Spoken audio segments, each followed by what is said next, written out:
Hello Star Wars The Old Republic players! We finally got a date for the brand new update 7.2.1 that is releasing on March 28th. That means Tuesday of next week. The next update will be pretty substantial in terms of size of about 5 gigabytes.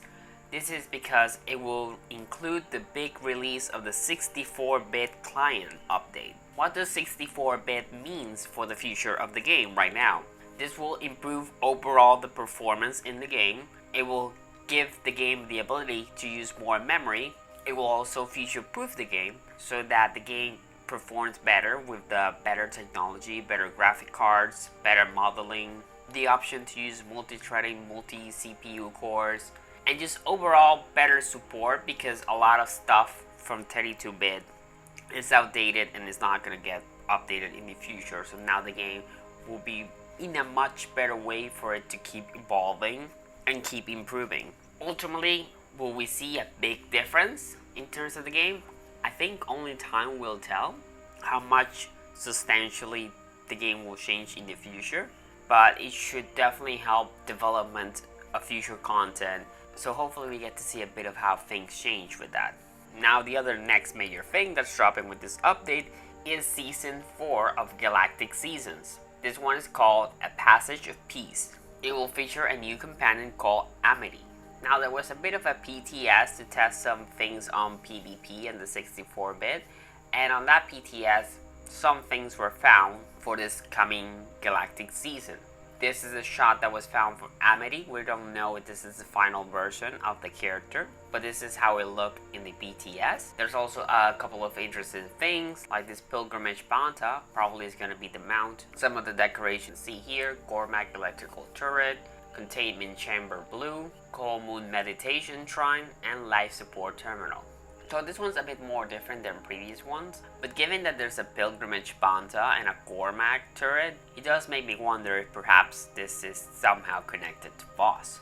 Now on top of this, there's gonna be a brand new Stronghold that you can get using your Galactic Season tokens. A new Stronghold in Mek Sha. It's gonna be a hideout that will be a similar size to the fleet Strongholds that you can get right now also from Galactic Season tokens.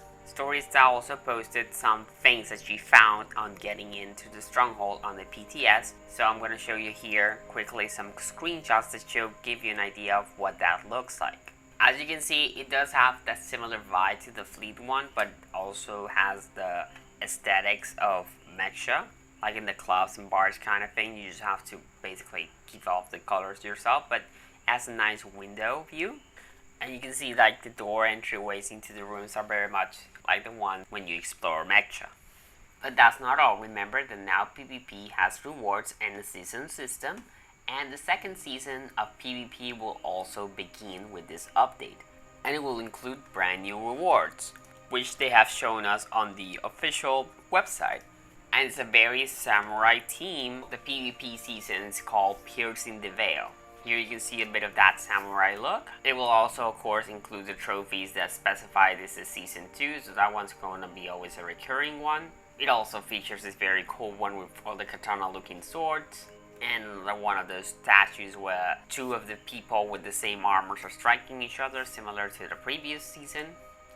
There's also this very cool display decoration of the armor. This is very samurai-like, where you see like all the armors nicely put on display. That would be so cool to have like for a Mandalorian. I know there's a similar decoration like that from the Book of Boba Fett team decoration pack. It'll be cool to keep seeing more of things like that where you display the armor. Of course, that armor is going to have a glowy version, and it seems that there's going to be maybe a recolored version of it as well.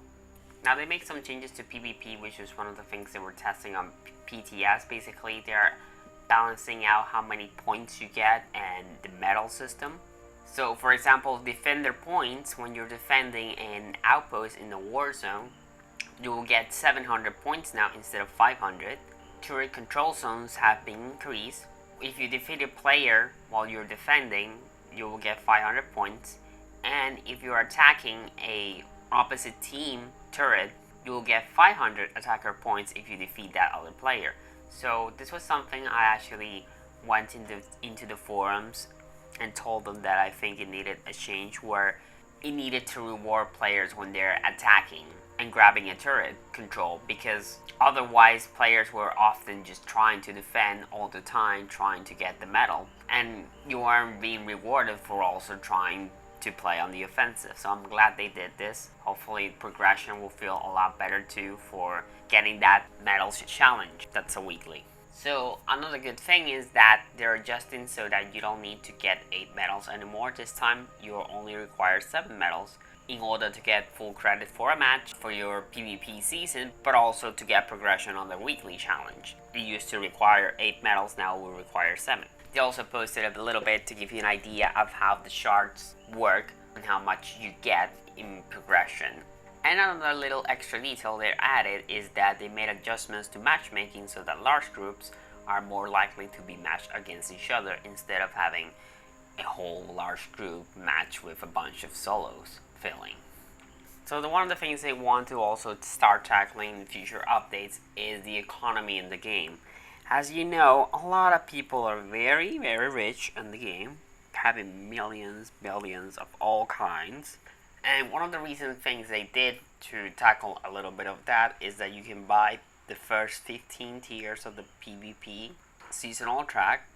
So if you don't want to grind all the way through that entire season, you can skip a fair bit of it, but not all of it, because they still want you to play the PvP as well. It does go up every time you go up each tier up till 15. It goes over millions. So that's one way they're tackling credit there. What's coming on this update is that quick travel now has credit costs associated. With a minimum cost of 100 credits and a maximum cost of 5,000, the cost of travel is dependent on the distance traveled.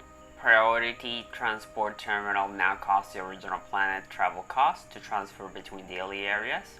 They're also making travel to Strongholds cost, but I think they're updating that, and they're making it so that not when you go into your stronghold you're gonna get charged, but rather when you exit the stronghold. So when you exit the stronghold to go to another planet and stuff, that's when you get the charge. But if you're simply entering your home, you're not gonna be charged. This was a change they did because of the feedback from people, because obviously a lot of people are always going back and forth on the stronghold. They also adjusted repair cost formulas, so overall repair cost is going to be increased in relation to item level. So I think that one's important to note. While this seems like a very bad thing for newer players, it does specify in relation to item level. So it's going to probably cost more for the more leveled up in-game players, which I'm guessing they're expecting them to already have a fair amount of credits. And the last thing they put here was that durability of equipment should now be lost at a lower rate on death, but a slightly higher rate in normal gameplay. That's just some of the things they're tackling with inflation, but they said they're going to keep tackling the economy in the game. And that pretty much covers everything we know about the new update 7.2.1 that's dropping next week on this Tuesday.